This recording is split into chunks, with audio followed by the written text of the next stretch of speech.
आज हम शुरू करने जा रहे हैं UPPCS RO जो 2024 में एग्ज़ाम होने वाला है और UPPCS प्री जो भी 2024 में होगा।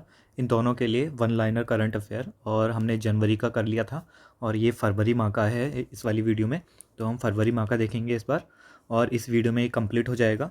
और ये सिर्फ UPCS के लिए ही नहीं, ये IAS के लिए भी उतना ही ज़रूरी है, क्योंकि IAS में भी जो क्वेश्चंस होते हैं वो इनको जितने भी आप ये देखोगे ना, इनको स्टेटमेंट वाइज बना देंगे तो ये IAS के पर्सन ही बन जाएंगे। तो इसलिए इन स्टेटमेंट वाइज क्वेश्चंस को सॉल्व करने के लिए आपको जो नॉलेज की ज़रूरत होगी वो इन पर्सनों से ही आएगी। तो आप इनको भी देख सकते हो, जो IAS की तैयारी कर रहे हैं वो भी इसे देख सकते हैं, बस स्टेटमेंट वाइज पर्सन के लिए। और अगर कोई फैक्चुअल कंटेंट आता है तो वो भी इसमें ही कवर हो जाएगा। तो ये फरवरी का है अब, क्योंकि 2 महीने पुराने हो गए हैं ये पेपर, अब पता नहीं कब होगा अभी। तो हम ये जनवरी से ही शुरू करें ताकि हमारा एक भी ना छूटे। और इसमें बस इंपॉर्टेंट है, आप देख सकते हो, वो 18-20 मिनट की वीडियो है, उसमें मैंने सारे इंपॉर्टेंट करवा रखे हैं। और ऐसे ही ये फरवरी का होगा, तो इसका भी हम यहीं पूरा ख़त्म कर लेंगे इसी वीडियो में। तो चलिए शुरू करते हैं। प्रश्न 1 देखते हैं। आर्थिक सर्वेक्षण के अनुसार 2023-24 में अनुमानित आर्थिक विकास दर कितनी है? तो ये आर्थिक सर्वेक्षण है, हमने जनवरी वाले में देखा था। जो NSO बोलता है उसके अनुसार है 7%, और जो आर्थिक सर्वेक्षण बोलता है उसके अनुसार है 6.5%। तो क्वेश्चन के हिसाब से क्वेश्चन की डिमांड के हिसाब से ही आपका आंसर भी होगा। अगर आर्थिक सर्वेक्षण बोल रहा है तो 6.5 क्वेश्चन में पूछा जा रहा है। अगर NSO बोला जा रहा है कि NSO ने कितना बताया तो 7%।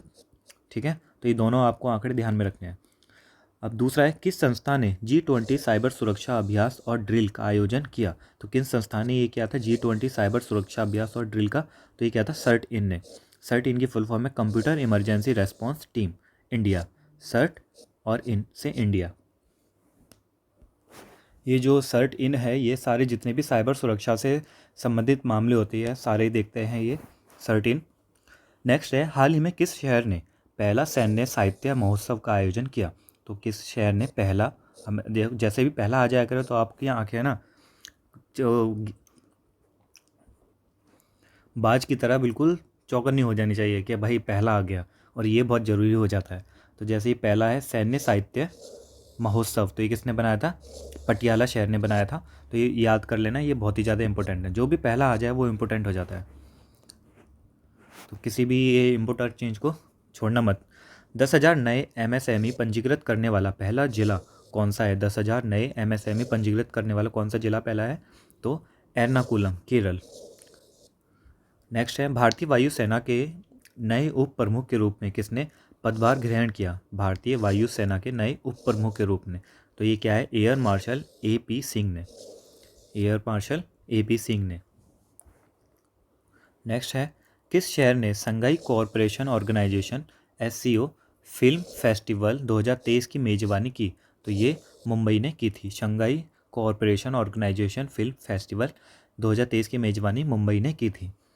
नेक्स्ट देखते हैं, OBC के उप वर्गीकरण आयोग के प्रमुख कौन है? एक OBC के उप वर्गीकरण के लिए एक आयोग का निर्माण किया गया है, तो उसके जो प्रमुख हैं वो है न्यायमूर्ति जी रोहिणी। न्यायमूर्ति जी रोहिणी। अब RBI के हालिया अध्ययन के अनुसार किस राज्य को केंद्र से सबसे अधिक GST मुआवजा प्राप्त हुआ है? तो RBI ने अभी ये बताया, अध्ययन क्या है कि इस एक राज्य जिसको केंद्र से सबसे अधिक GST मुआवजा प्राप्त हुआ है, तो वो राज्य है आपका महाराष्ट्र। नेक्स्ट है, कौन सा राज्य भारत में जाति आधारित सर्वेक्षण कर रहा है? तो ये बिहार में है, ये न्यूज़ में था। जाति आधारित सर्वेक्षण कर रहा है ये राज्य। नेक्स्ट है, किस राज्य ने अगले वित्त वर्ष से बेरोजगार युवाओं को मासिक भत्ता देने की घोषणा की है? तो यह छत्तीसगढ़। छत्तीसगढ़ राज्य ने अगले वित्तीय वर्ष से बेरोजगार युवाओं को मासिक भत्ता देने की घोषणा की है। नेक्स्ट है, सूर्य का अवलोकन करने वाले पहले भारतीय अंतरिक्ष मिशन का नाम क्या है? तो आदित्य L1, यह आप सभी को पता होगा। आदित्य L1 इस साल के लिए बहुत ही ज़्यादा इंपॉर्टेंट हो जाता है ये। आदित्य L1 सूर्य का अवलोकन करने वाला पहला भारतीय अंतरिक्ष मिशन है। नेक्स्ट देखते हैं, फाओ के हालिया डेटाबेस के अनुसार कौन सा देश दुनिया भर में दूध उत्पादन में पहले स्थान पर है? तो आपको पता ही चल गया होगा, भारत है पहले स्थान पर। तो वैश्विक दुग्ध उत्पादन में 24% योगदान भारत करता है। तो फाओ के हालिया डेटाबेस के अनुसार भारत जो है वो दुनिया भर में दूध उत्पादन में पहले स्थान पर आ गया है। नेक्स्ट है, हाल ही में किस देश ने Indonesia, Malaysia, Thailand growth triangle joint business council के साथ साझेदारी की है? तो ये भारत ने की है। Indonesia, Malaysia, Thailand growth triangle joint business council. और ये इंडिया ने जो ऐसे कुछ भी एग्रीमेंट वगैरह साझेदारी करते हैं तो वो भी इंपॉर्टेंट हो जाते हैं, तो आप इसको भी ध्यान में रखना। नेक्स्ट है, किस प्रसिद्ध व्यक्तित्व ने global climate resilience fund USD 50 MN fund for women launch किया? तो ये क्या था? हिलेरी क्लिंटन ने।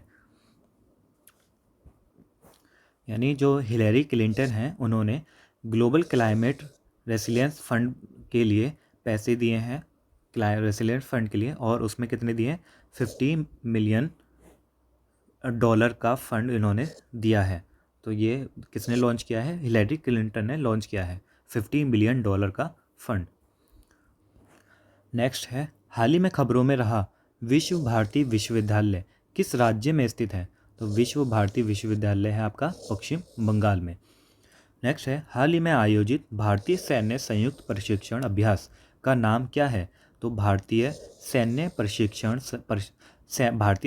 संयुक्त प्रशिक्षण अभ्यास, इसका नाम है त्रिशक्ति प्रहार।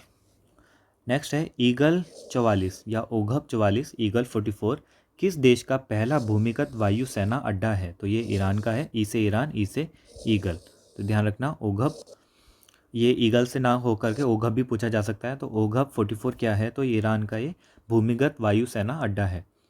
नेक्स्ट है, भारत किन देशों के साथ ऊर्जा, रक्षा, अर्थव्यवस्था सहित क्षेत्रों में त्रिपक्षीय सहयोग पहल के लिए सहमत हुआ? तो ये हुआ था फ्रांस और संयुक्त अरब अमीरात के साथ। तो भारत ने त्रिपक्षीय पहल की है। भारत के साथ साथ कौन है? भारत है एक, दूसरा फ्रांस और तीसरा संयुक्त अरब अमीरात है।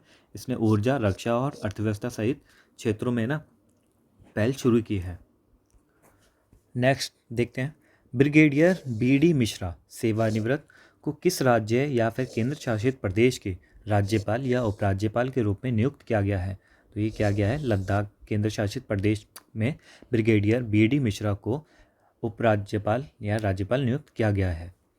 नेक्स्ट है, कौन सा राज्य है केंद्र शासित प्रदेश भारत की पहली जमी हुई झील मैराथन का मेजबान है? भारत की जमी हुई झील मैराथन, तो ये है लद्दाख। नेक्स्ट देखते हैं, जल जन अभियान हाल ही में किस राज्य केंद्र शासित प्रदेश में उद्घाटन किया गया? तो ये क्या गया था? राजस्थान में। जल जन अभियान राजस्थान में उद्घाटन किया गया था।